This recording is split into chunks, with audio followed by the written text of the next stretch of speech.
Hi, and welcome back to the panel room. I'm your host, Jim Nettles, and tonight we're coming in for a little genre blending. We're going to step up to the bar and see what we can pour in.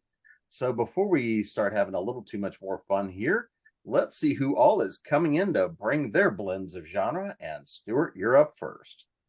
Hi, everybody. I'm Stuart Jaffe. I'm best known for the Max Porter Paranormal Mysteries, but I write all different kinds of science fiction and fantasy, and most of them all blend genre. So that's why we're here talking. Jenny? Hi, I'm Gini Koch. I write the Alien Captain Kitty Cat series for Doll Books, and I write under a variety of other pen names and in all lengths and genres, and I blend genres pretty much like I breathe. Nancy? I'm Nancy Northcott. I write historical fantasy and several different kinds of romance, and I do genre bending in the historical fantasy and genre blurring in the romances, the paranormal romances. The others, not so much. So it's sometimes yes, sometimes no. Susan? I am Susan Roddey. I write dark fantasy and horror as S.H. Roddey. I also write all different variations of romance under another pen name. And I'm one of those people that could not stick to a single genre if my life depended on it. So, Jay? I'm Jay Smith. I'm a writer, podcaster, and audio drama producer. I write mainly horror, but also science fiction. I love the blend genres, especially techno, geek, noir thrillers. And Elle Marie. I'm Elle Marie Wood, and I'm a psychological horror author. So by nature, psychological horror blends mystery, thriller, science fiction, fantasy, romance, etc. So just by nature, I guess I blur genre lines. And actually, let me kind of start on that topic right there, because I mean, all of us write to an extent in science fiction, fantasy, urban fantasy, horror, these sorts of things. And so by nature of that, we're almost always by default playing in a couple of different genres. So Stuart, within that space, kind of what does genre even really start to mean just within the spaces we're writing? Well, I think a lot of the reason you even have that is because science fiction and fantasy is more a milieu than a genre. It's just an existence of itself that we can tell a mystery story in a science fiction world. We can tell a thriller story in a science fiction world, a romance, any kind of story, we can put it in a science fiction setting or a fantasy setting. So I think that's part of what lends it to being to blending genre. Whereas if you have a romance, a contemporary romance, it takes place now. Anything that takes place now is whatever genre it is, and it can just be that. But anything that is going to be in science fiction or fantasy, by its very nature, is already going to be a type of story, which is a genre, put into science fiction or fantasy, nowadays especially. Jenny, anything you want to add on to that? Yeah, because I think really, based on experience, genres exist for bookstores and libraries. So they know where to put your book. And genre, and every time I say this, if they're bookstore employees or librarians, their heads start nodding. Genre people are very, very picky. So science fiction, fantasy, horror, every other group has cooties as far as they're concerned. If they're those readers. Mystery, they don't look anywhere else. You won't have anything fun for me. You want to know who will wander the entire store looking for something? Romance readers.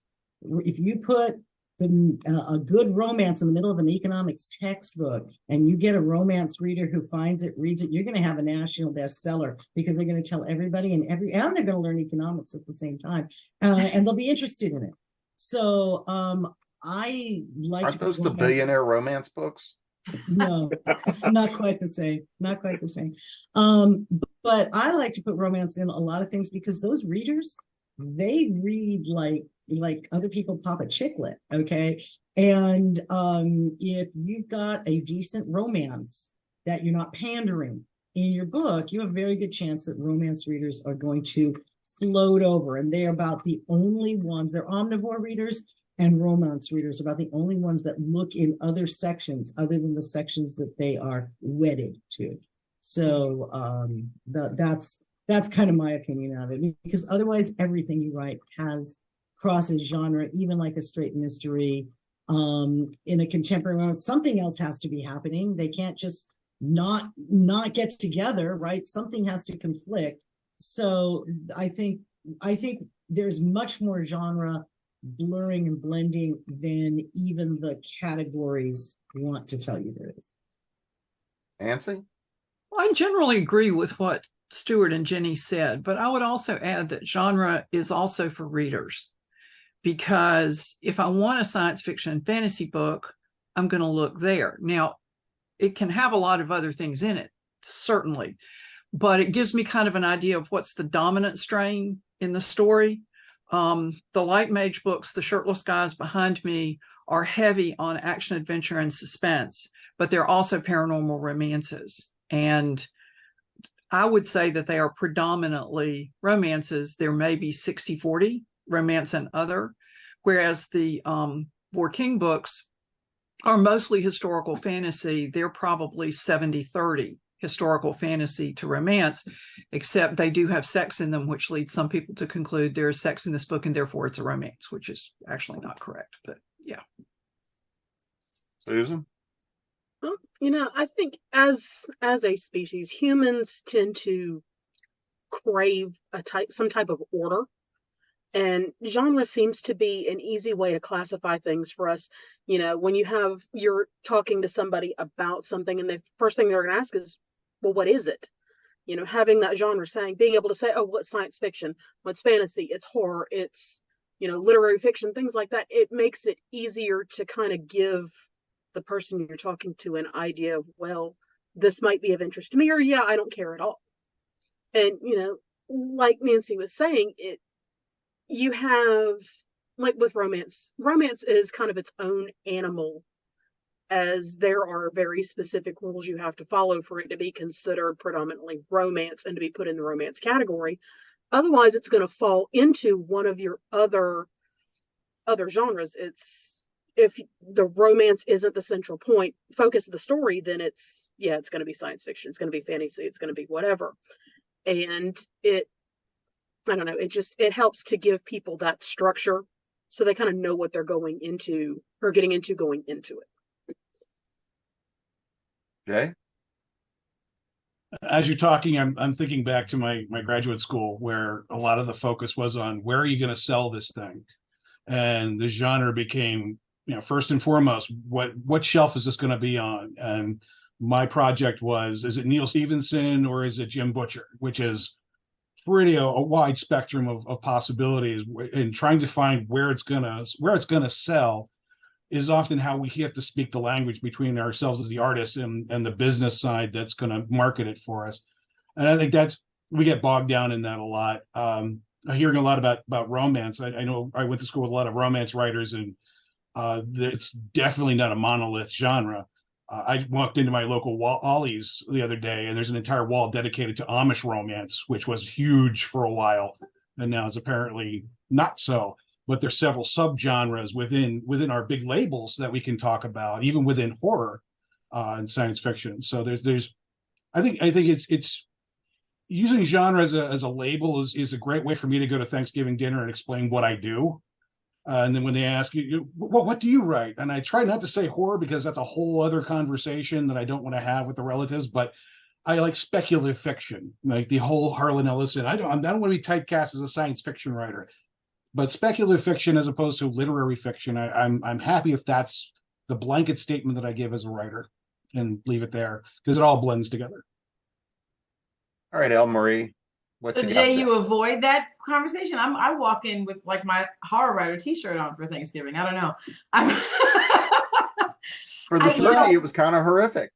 Oh, listen. Look, it's what I do, right? And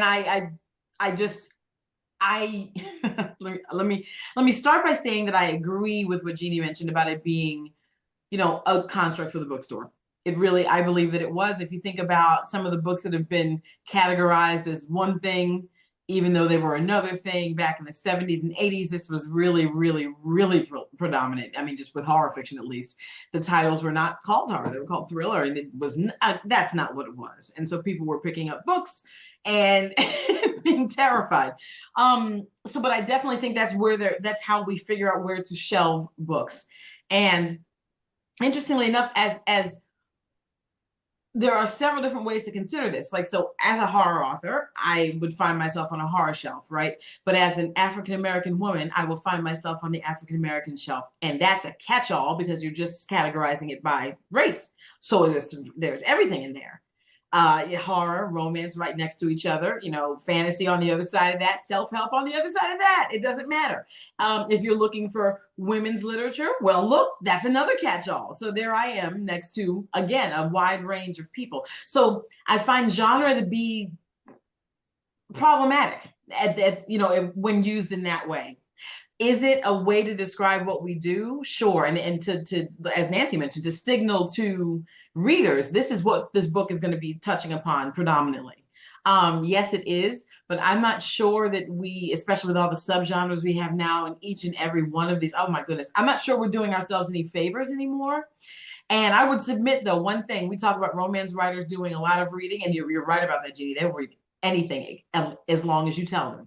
Mhm. They are reading and looking for happily ever after, and we give them this horror story that has, some that's not happily ever after, right? Oh, that's a lie. Yeah, that's a lie. Exactly. That's And if we say to them, okay, this is a romance book, as opposed to saying it's a horror book with romance elements, they feel misled. So with genre, all these definitions are correct, I think, altogether, but we have to be very careful how we use them.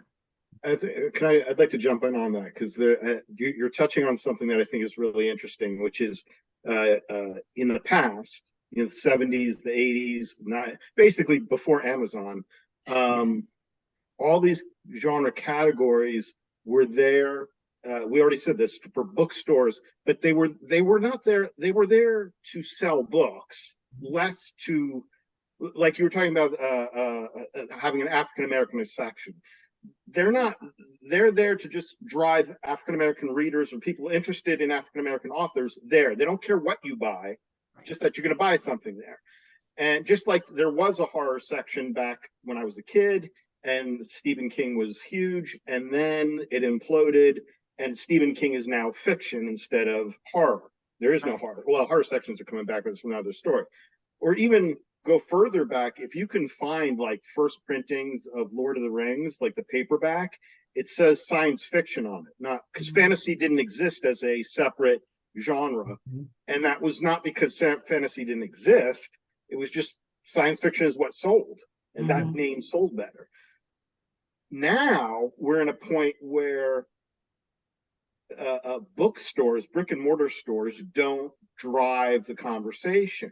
Amazon does. Right. And because of that, that's why we have all these subcategories, because now the reader is the one who says, it doesn't sit there and say, well, take me to the African American section. They say, I want a book about this, this, this, and this.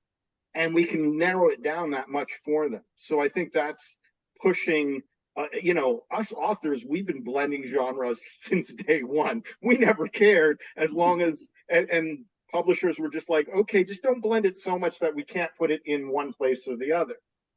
But I think Amazon is, like I said, I think the power has shifted from the bookseller to the reader in a sense. As to how I also want to say something.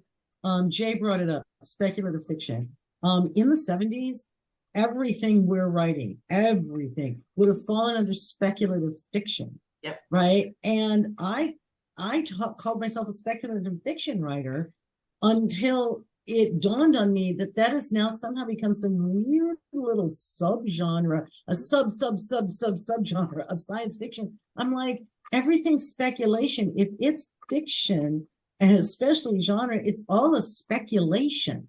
Right. So I think the terms come around and go around and everything else. And what everybody really wants is a book they're going to like, that's going to, grab them right at the start, not have a saggy middle, and have a satisfying conclusion. So, and genre is something that helps them guess what that conclusion will be. So let me kind of stir this pot just a little bit more, because kind of knowing the answer was going to be that fundamentally, a lot of genre is about how do I put it on the shelves? How can marketing people just decide where it goes, right? Well, with the explosion and the advent of indie publishing, small press, there's a lot more options to actually get stuff out, pushed, and published, which I think is part of the reason we've got so many subgenres now, is there's enough stuff to classify that way. But at the same time, there's also a lot of other marketplaces that exist beyond just where are the handful of places that the publisher marketer is going to go try to place something, right? So Jenny, you write in both worlds. You're a hybrid author, meaning traditional and indie published, not, Yes. hey, I went and paid somebody to publish my book. That's a rant for a different day. Oh, a very different, yes. But looking at that idea of traditional versus indie publishing, or even small press publishing, how does genre and the genre blending work between the two? In other words, is there something you're seeing here in terms of how much they'll allow stuff to go into the mixer before they go and say too much vodka? Okay, it's going to depend on your publisher and your imprint. Okay, because if we're talking about the big whatever, when I started it was the big six. I don't know what number we're at now, but it isn't six anymore. All of them have multiple imprints within them, and each imprint has its own dividing line of when you've crossed it. Which is why in traditional it really helps to have a good agent, because your agent kind of goes, it's never going to fly over here because XYZ. So yeah, I'll send it. Don't hold your breath, right? Or I'm not even wasting our time. I'm going over here where they're going to enjoy this. This is something that they would like. So you really have to have a little better handle on what your main genre is. When I was writing Touched by an Alien, I swear to you, I thought I was writing a light and funny paranormal romance, because I believe aliens are hot, as hot as every supermodel out there and here to help, as much as I believe in vampires and werewolves. But because it was all science fiction, and actually the romance part doesn't actually matter to the plot. It's there, but it doesn't actually matter to the plot.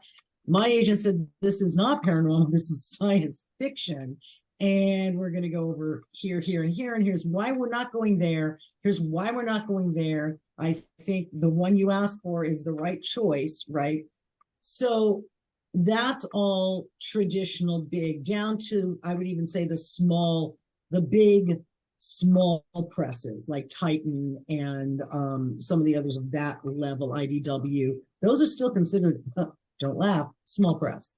Okay, they're just at the height of small press. And then you get all the way down to, the micro presses. One of the great things about a micro press or doing it yourself is that a micro press probably does not care about your genre all that much. Some will. Okay, some are like, we're only taking horror. And if you're not horror, we are not interested because that's our niche. And others are like, we just want a good story. So if you've got a good story, we're here for it, right? So it gives you, I think, more freedom.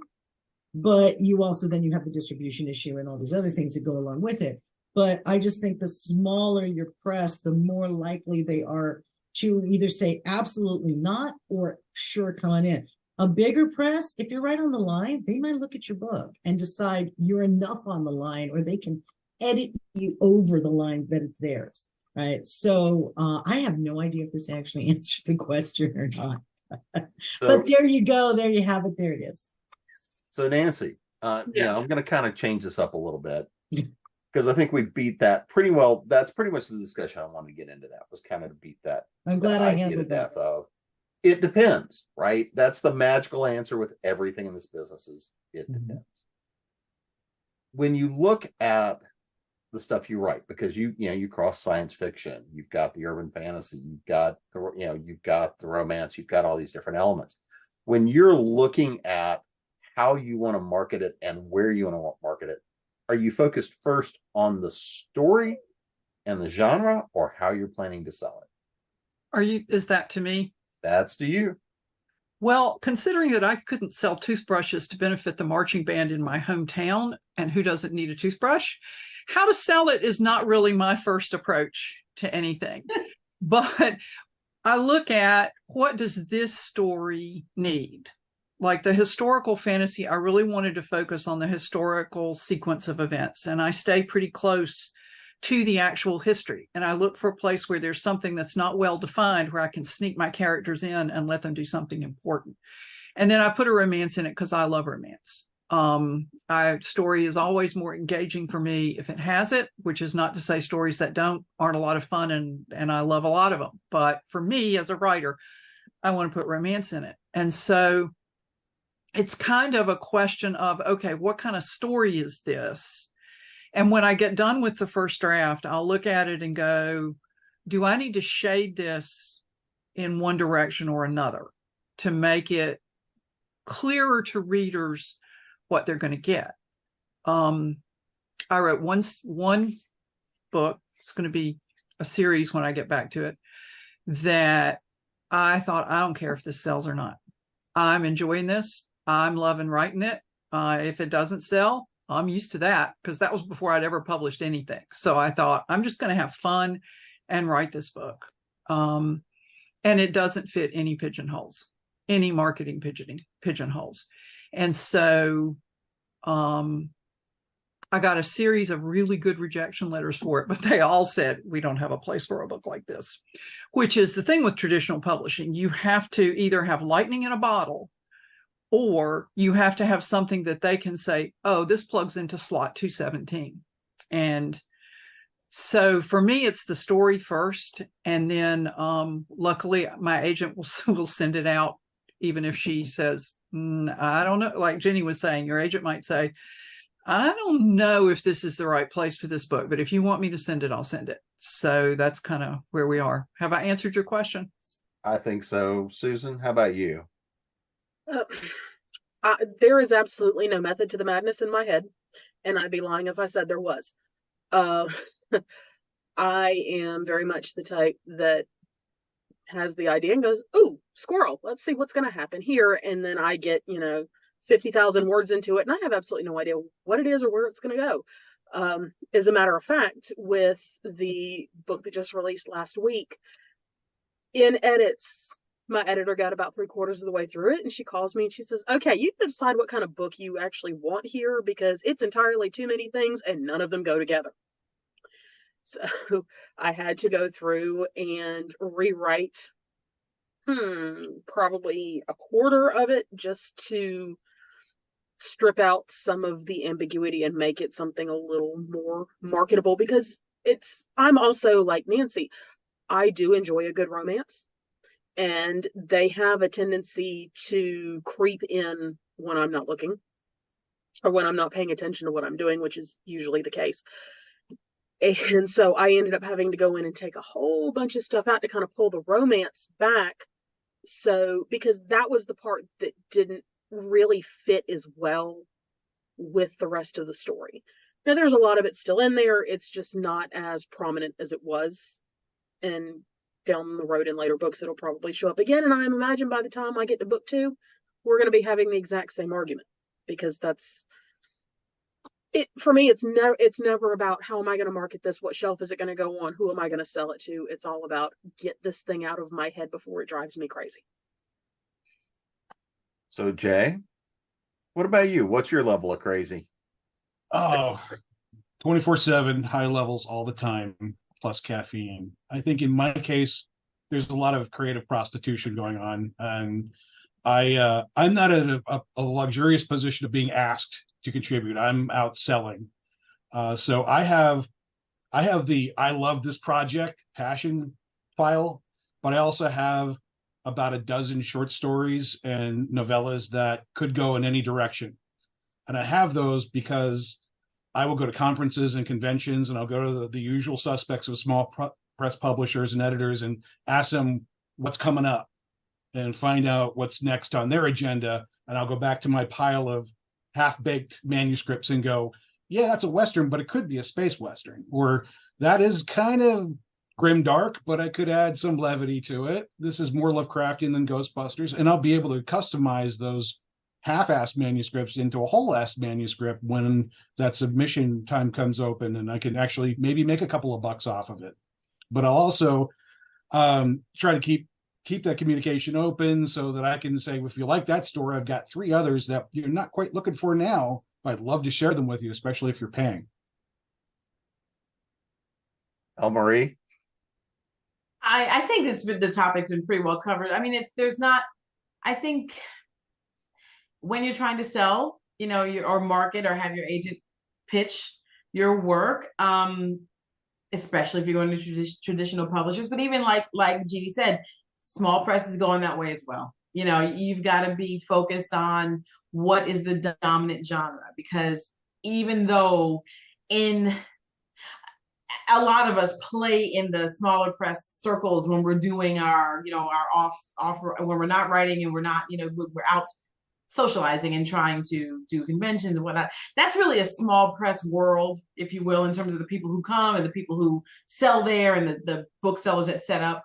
And so we're sort of, when we play in that world, it can feel really loosey-goosey and every genre is taken and all variations and all that. But that when you come back out and go to submit to the larger presses, that's not really the case. That hasn't really changed that much.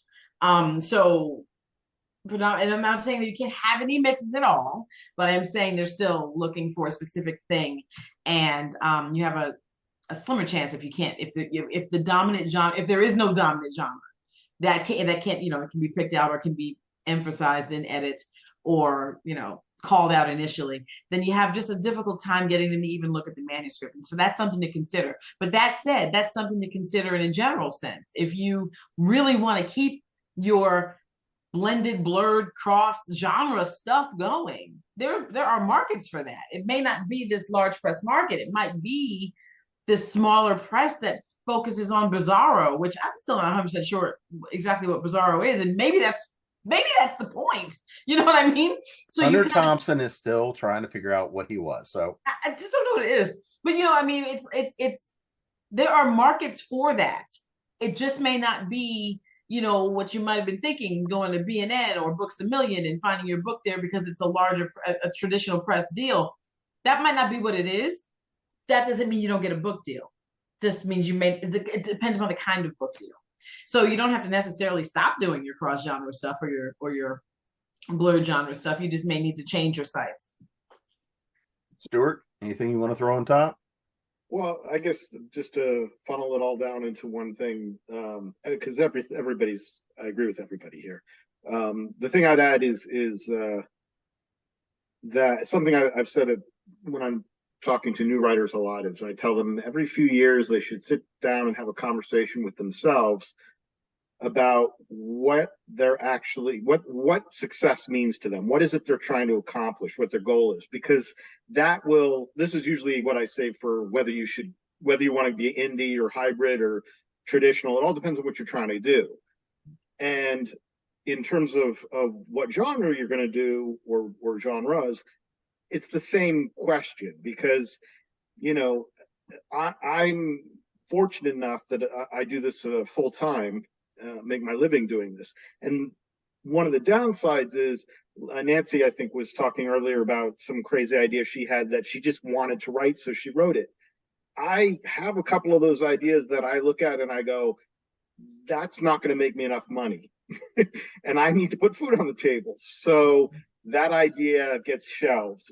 It may come back up, maybe because I'm a hybrid author and I've worked with Falstaff, like many people here.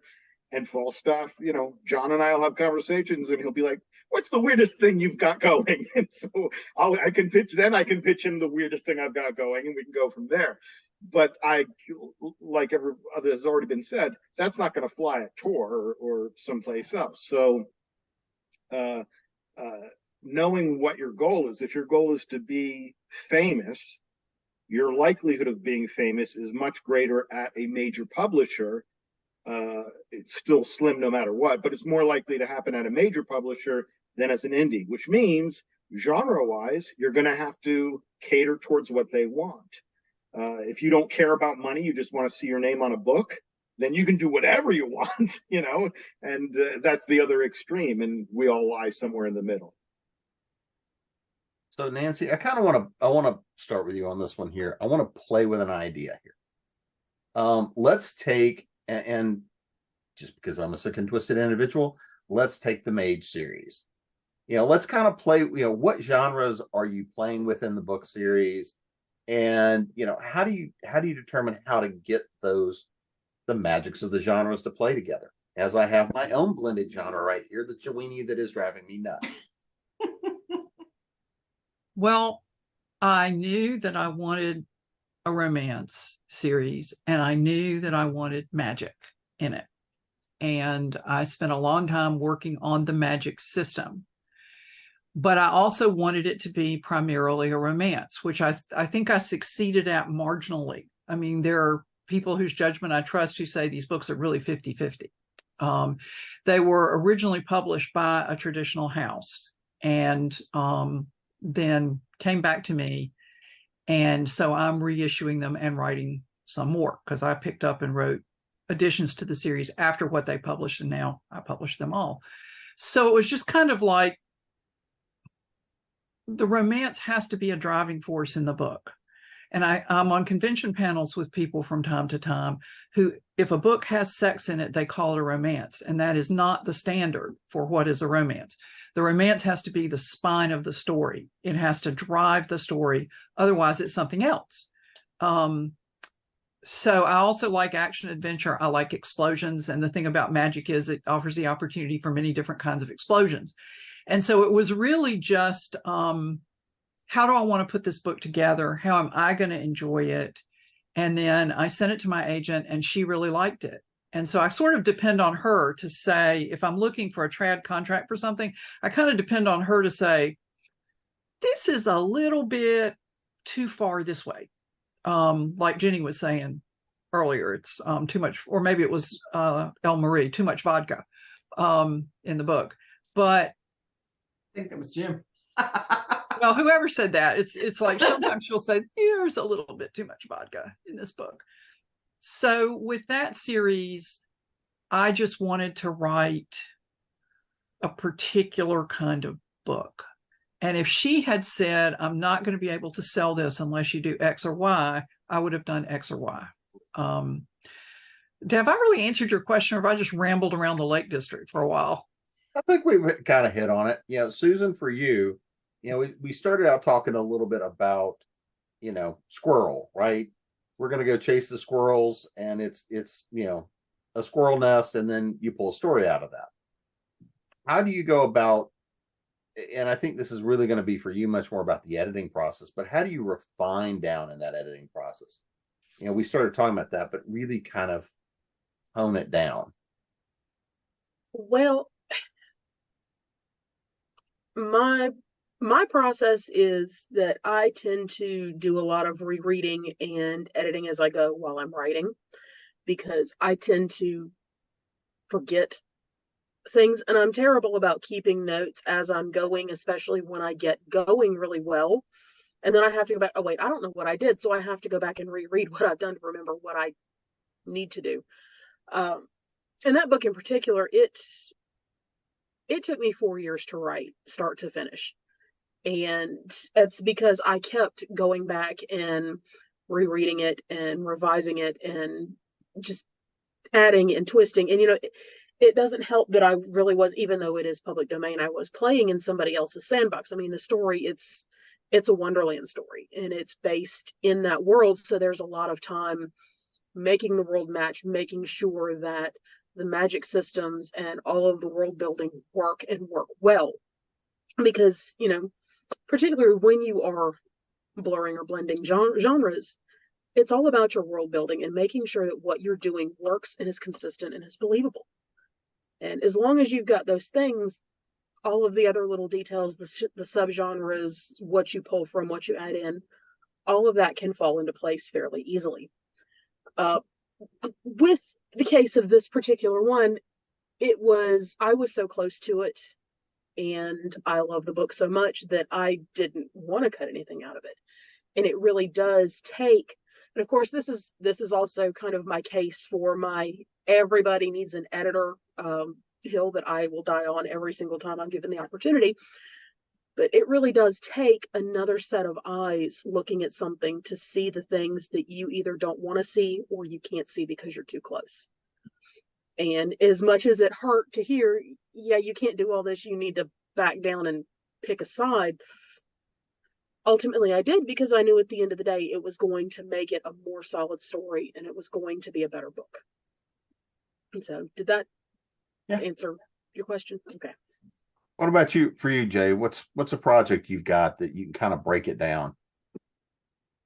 I really like what Susan said, and I think I'm very, very lucky to have a circle of fellow writers who are happy to tell me where I go wrong a lot, and they're also happy to guide me toward great solutions and things I didn't think of. I will start on a project and I will find myself more often than not, I don't know where this is going to end up on the shelf. I will present a manuscript to a friend without giving it a label or a genre, and they'll tell me, I think this is leaning in one way or another. I don't think you're quite in this zone. It feels like you're going for a certain thing, but you're not quite there. Here's some ideas. And sometimes they'll tell me, for example, I wrote a book. Basically, I wrote a podcast story as a season filler between seasons of an audio drama series. It started as just a generic horror zombie story, but it ended up being a detective story in the LGBTQ market. I had no idea when I started writing that story that it was going in that direction, but I had one or two people just out of the blue said, yeah, we're seeing the same thing here, dude.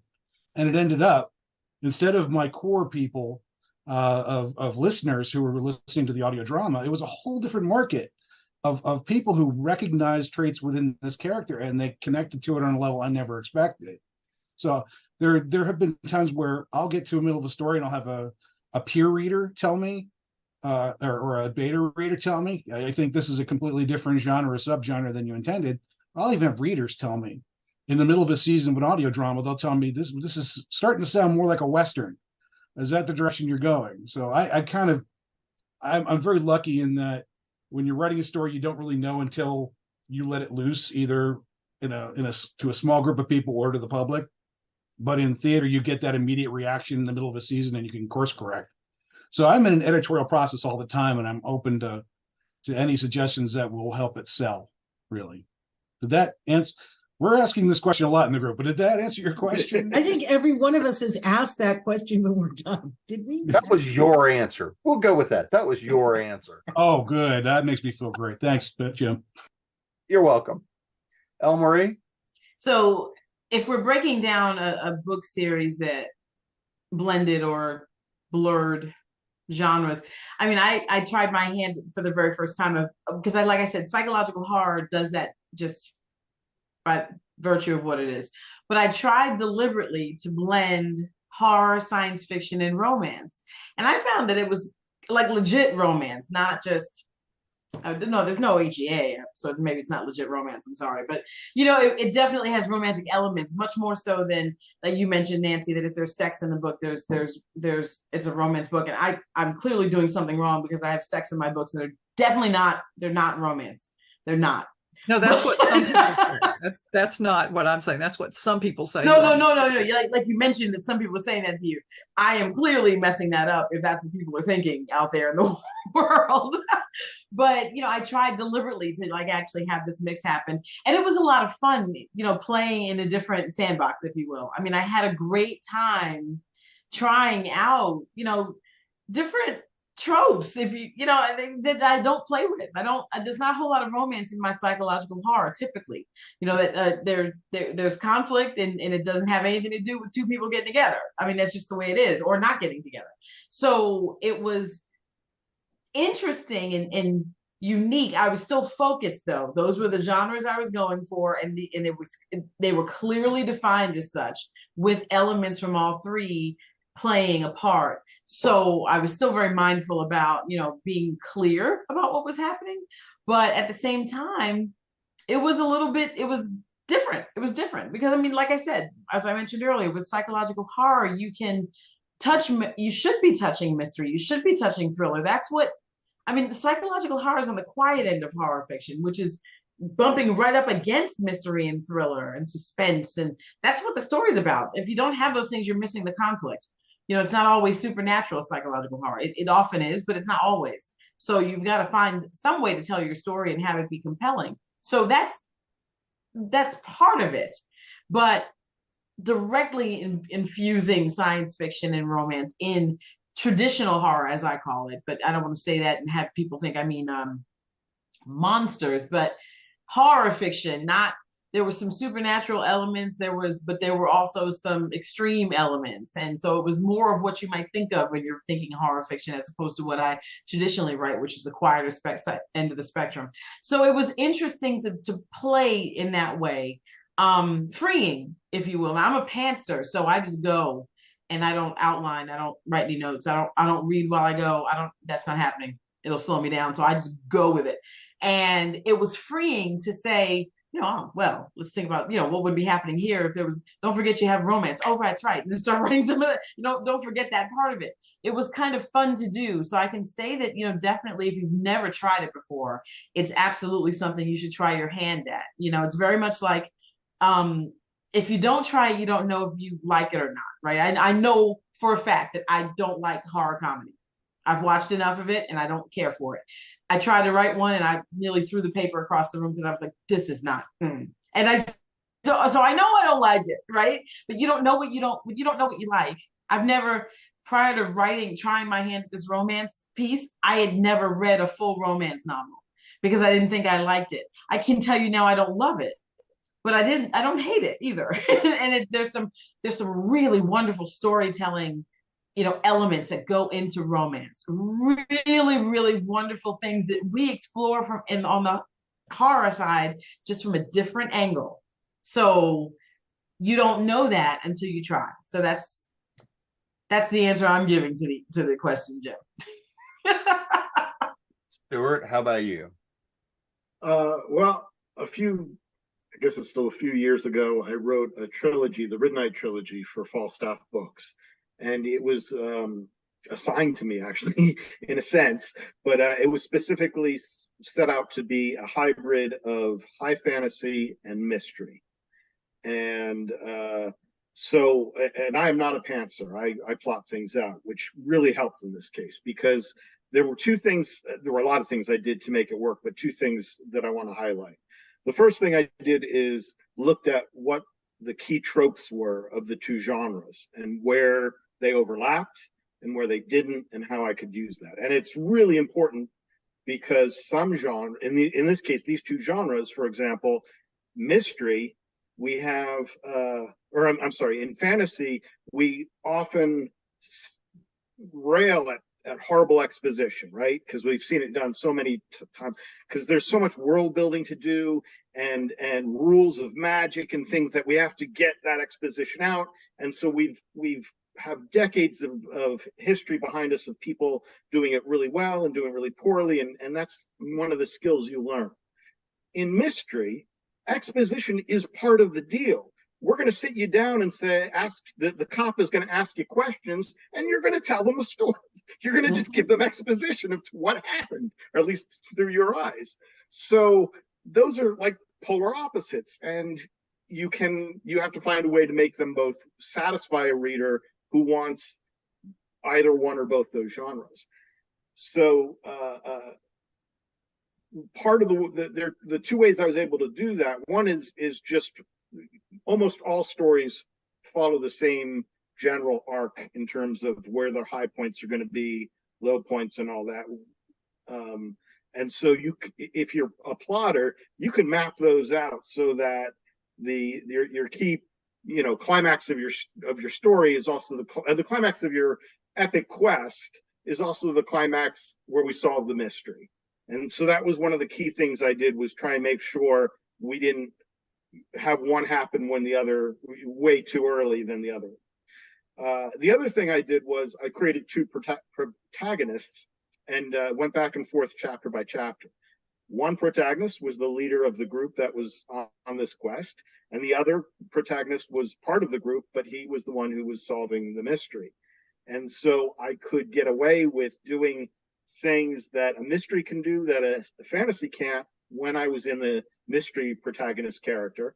And when I was the leader of the epic quest, she could do things that my mystery dude couldn't do because she's the high fantasy leader. So that's another way to do it, is by having different characters' point of view be the different genre.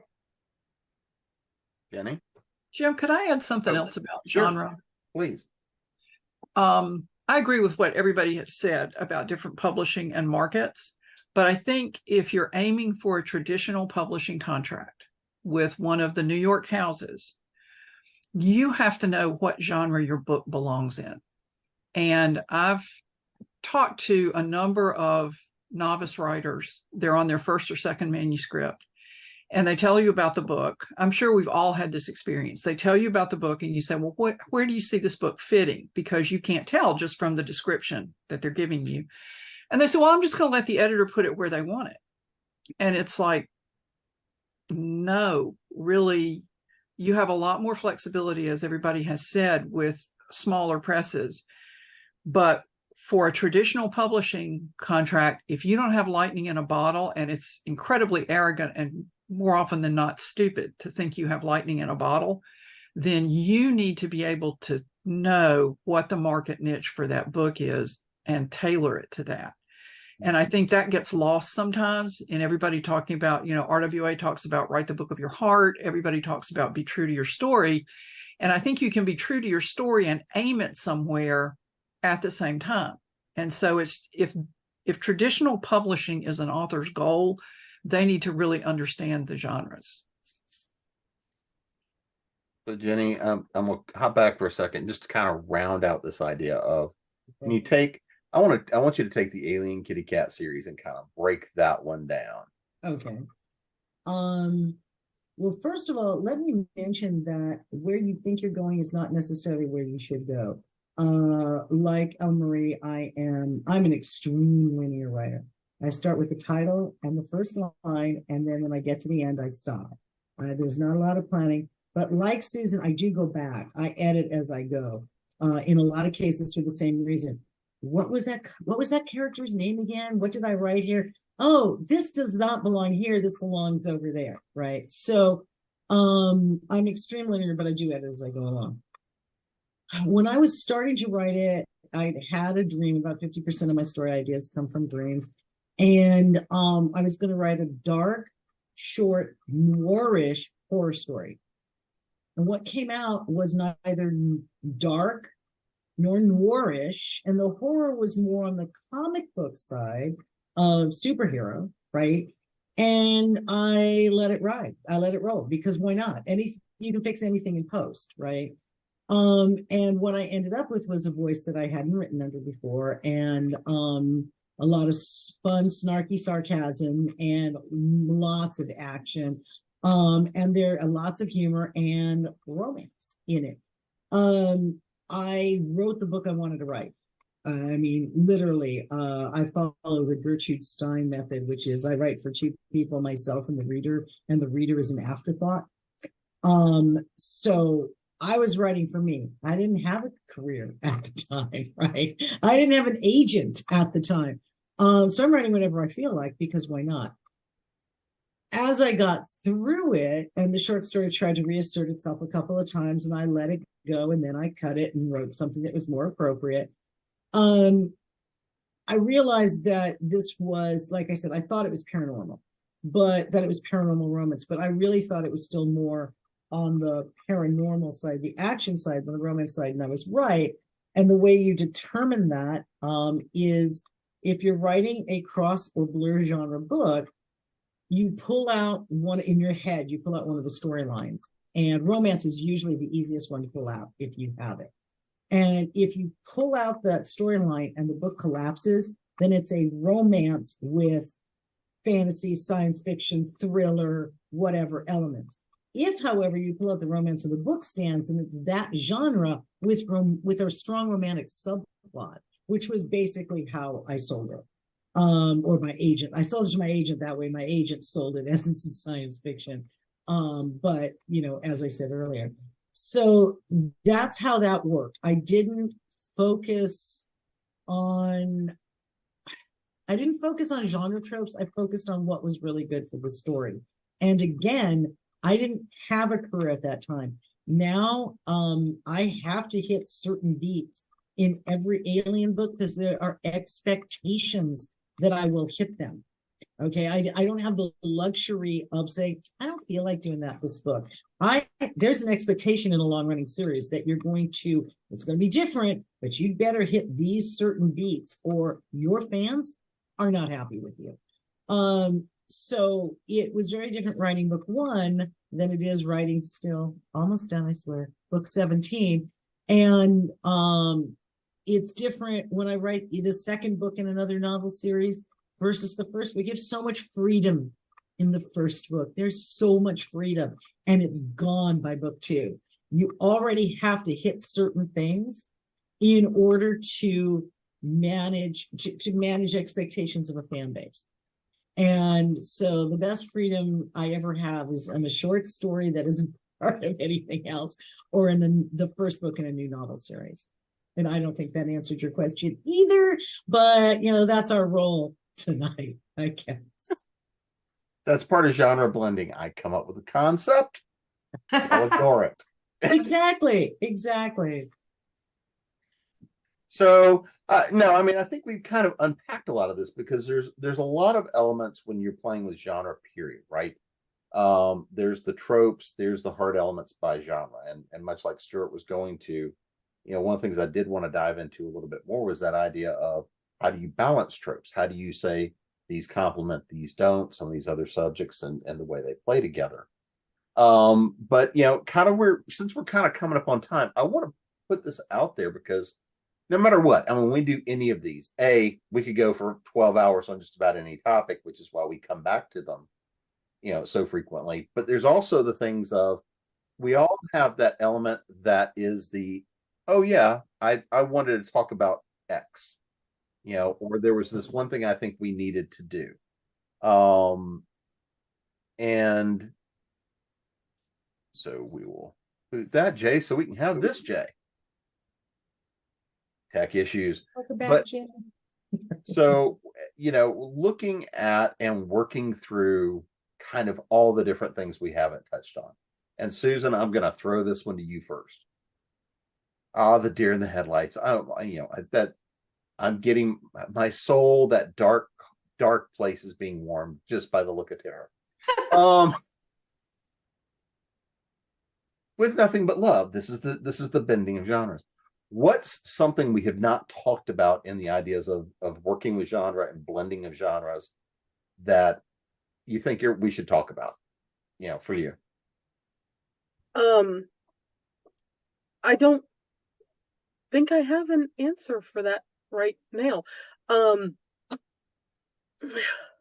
Well, I mean, we've covered, cataloging tools, and we've covered crazy off the wall ideas and how do you market it. And, I really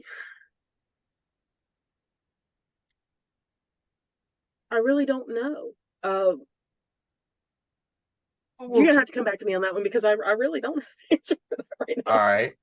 Elmer, what have we not touched on that you think we need to hit on? Well, I think that as writers, we need to realize that practice does make perfect, right? And so if we don't, I touched on this a little bit in my last answer, but I'll dive in more here. If we don't stretch our legs, we're just going to write the same old thing over and over and over.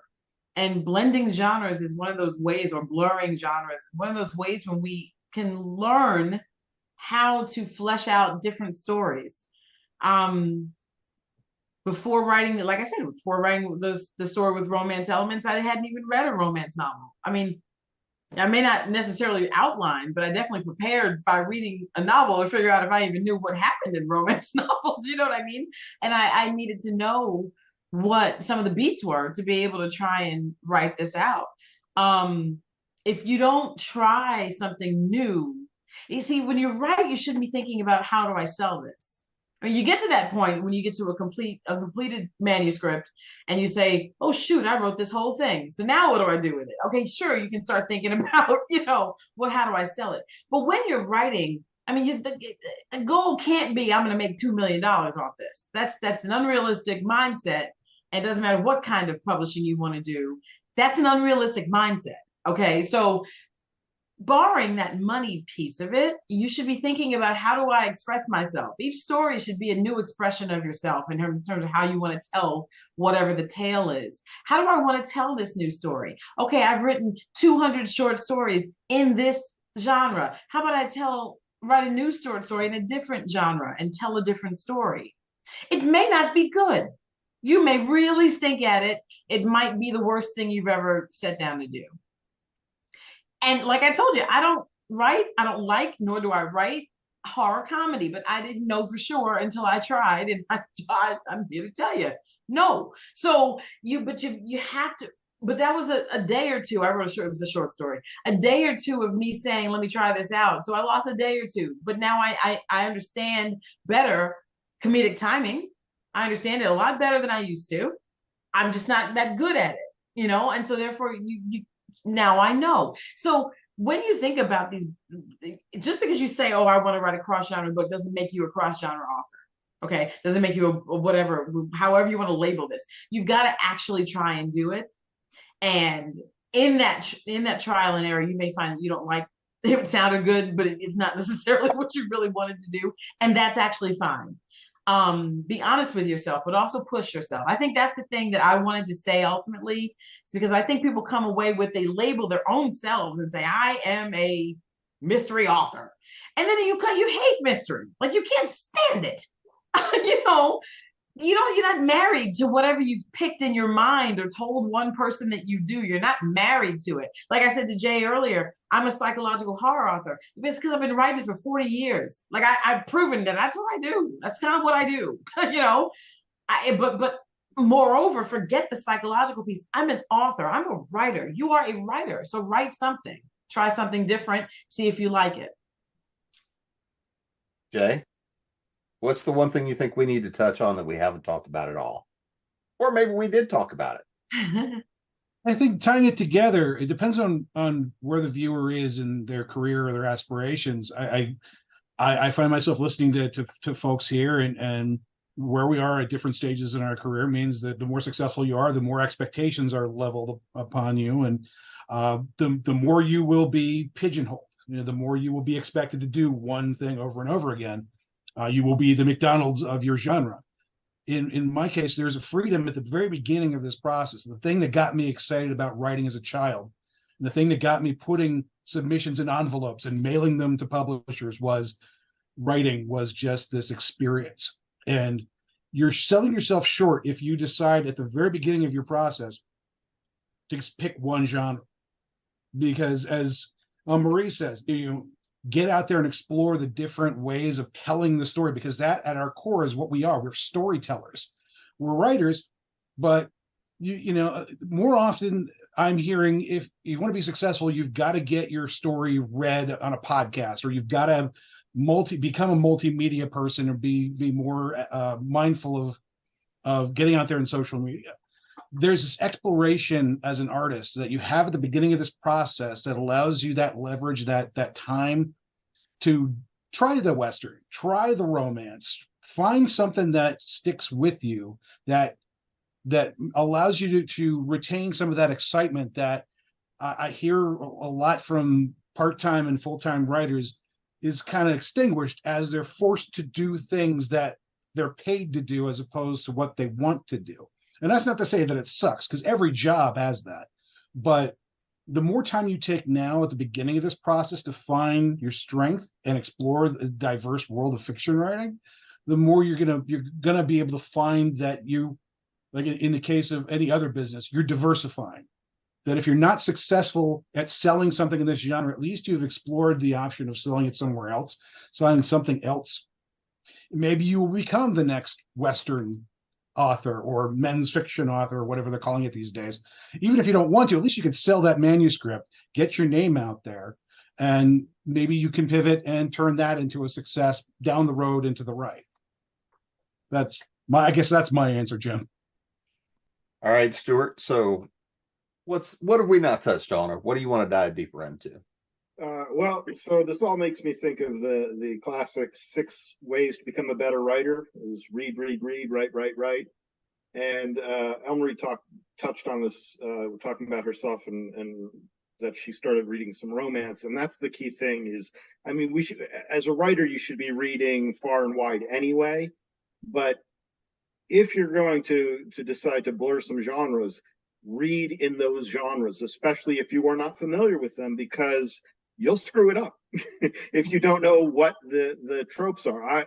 I've been reading a bunch of romance lately, not so much because I want to do a blur genre thing, but just I suck at writing romance and I want to inject some of that into my books, even just as a subplot or a subplot.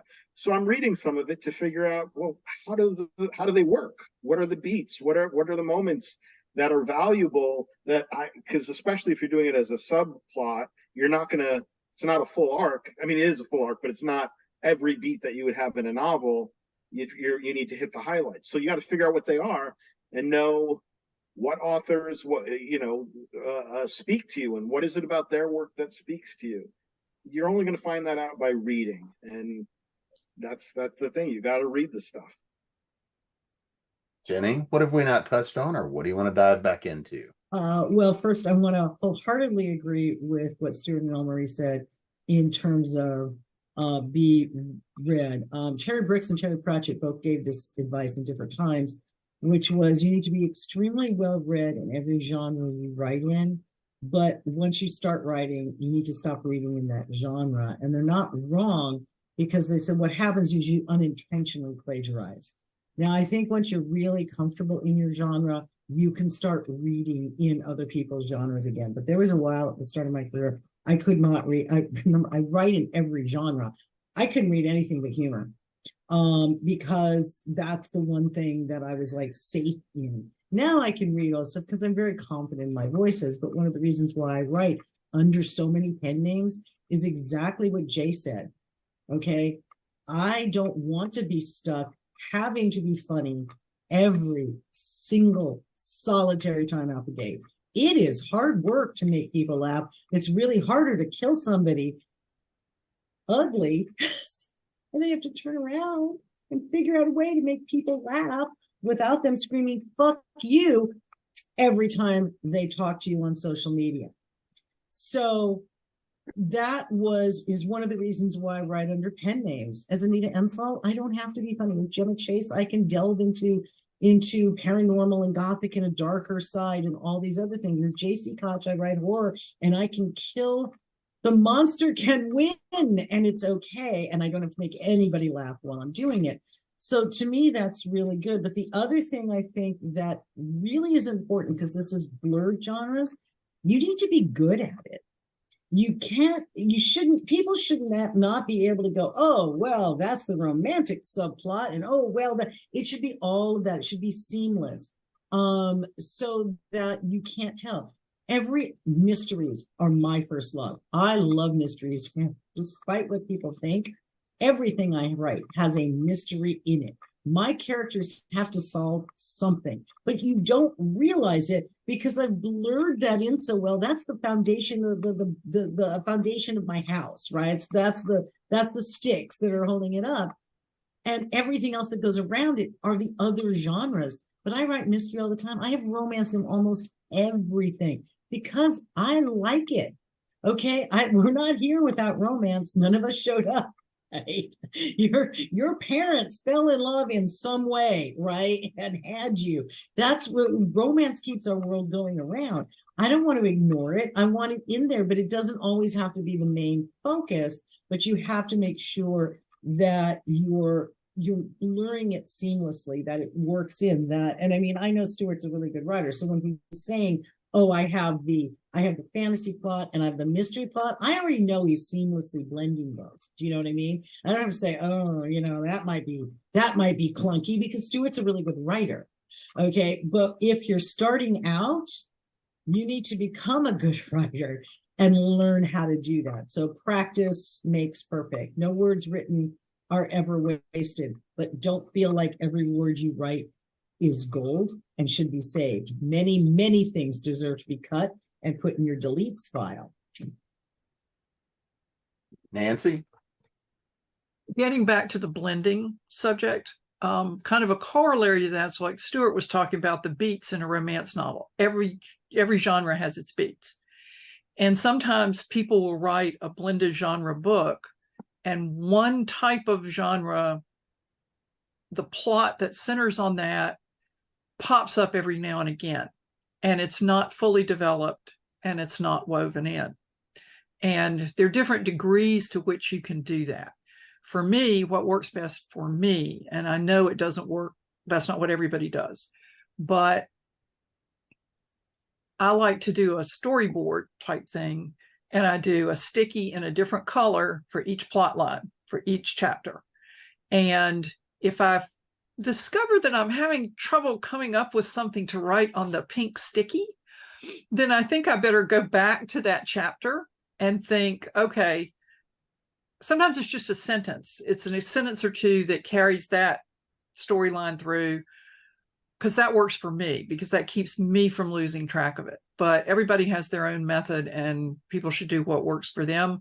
But I think a mistake a lot of people make is they pay a lot of attention to one genre feature, and they don't, the other one's kind of an afterthought. And so it can't be an afterthought, I guess is what I'm trying to say. So, Susan, I've come back around to you. And I think everybody's already said anything I could have said, and they've said it better than I could. So I'm just going to have to take the loss and admit that everybody else here is probably a little bit smarter than me tonight. Well, I think we've taken a pretty deep dive, and we've mixed the drinks at the bar, but it's time to bring this Liars Close to a close. That thing. Yeah, it's been a long day. So before we get out of here, let's make sure everybody knows where to find you guys, and of course, the genres you guys have been blending. So, Stuart? You can find me at stuartjaffe.com. I'm also on Facebook. I have a group there, Stuart Jaffe's Madhouse. You can join that. And of course, everything's available in print, ebook. 90, probably 8% of it's on audiobook, Amazon, Audible, everywhere you want to get stuff online. So it's not hard to find me. Jenny? GiniKoch.com. I'm all over the place on Facebook. And you can easily join my free newsletter from my main Facebook fan page, Hairspray and Rock and Roll. Yeah, I'm on X, Twitter, Blue Sky, and Pinterest. It looks like I'm on Instagram, and I'm still not really there. People keep adding me. It's really stressful. And my latest releases I will be talking about with the next thing. But I have several genre releases coming up. I just have a old post-apocalyptic, but it's also got romance in it, and action and adventure. I have a humor collection that is combining all of my science fiction, fantasy, humor shorts that aren't in the Alien series, and that releases today, actually. And every one of those stories is a blend of something, because there's humor as well as science fiction or fantasy and all the other stuff. I will be, I don't know when this will release, but later in October, I will be at World Fantasy Con in Kansas City. And so if you're there, please come by. Nancy? My website is nancynorthcott.com. I'm on Facebook or X. I mean, I'm on Twitter or X or whatever it's called this week as Nancy Northcott, at Nancy Northcott. I'm on Blue Sky as Nancy North. I do have an Instagram account, but I'm not really good at using it. So I'm not on it a lot. I have a Facebook group called imaginatively Nancy Northcott Street Team. And right now it's an open group, so you can just go and check it out. I have an author page, but I'm almost never there. It exists so I can do other things that require you to have an author page before you do those. So that's basically it. The last release in the historical fantasy is The King's Champion and its conclusion to the Board King's Honor trilogy. The next release in the Light Mage Wars book, which will be out at the end of October, is a novella called Magic and Murder. And it's, I guess, a secret identity kind of suspicion, murder mystery, paranormal romance. Susan? Website is shroddey.com. I am all over pretty much any and every social media you can find out there, with the exception of X, because it just got to be too hectic for me. My newest release, In Spades, just released last week. Official launch will be at Multiverse in Atlanta next weekend. I'm usually lurking somewhere on the internet, and it's pretty easy to find me. So, Jay? You can find me at jsmithaudio.com, and all my social media links are there on the main page. I believe in the try before you buy model, so you can download for free a lot of my short stories read by authors, read by artists, and then there are links to the actual books that you can buy. There's about 3 or 4 years worth of full cast audio drama, original music, original production elements there to download for free as well. You can stream them on Spotify, iTunes, and most of your major podcast and podcatching services. Elmarie? You can find me at elmariewood.com. You can social media, it's Elmarie Wood 1 or Elmarie Wood. It's either that on Facebook and or X Twitter. I have a new novella coming up from Raw Dog Screaming Press as part of their novella series. My book is book 2. It's called 12 Hours. You can pre-order on Amazon or on Raw Dog's website. Have some really amazing things coming out with Mocha Memoirs in November. Mocha Memoirs Press. So stay tuned to that. You can go to their website as well and check that out. Oh boy. Or my awesome short story companion with a novella series that's out at Falstaff or on Amazon right now. So lots of things that you could read if you were interested in checking out some psychological horror that has a little bit of everything in it. But you can definitely learn more at elmariewood.com. And you can find me at jamesbnettles.com, authoressentialsworkshops.com, speculative-fiction-academy.com, along with Elmarie Wood, because right. Right. She never does. She never does. No, and as soon as you said it, I'm like, oh God. Speculative Fiction Academy is the academy we started to teach you how to expand your horizons and write. So yes, Jim and I are there. And of course, creatingprose.com. And then, well, when they stuff me in my box here. And until next week, this is the closing out of this Liars Club, and see y'all again soon.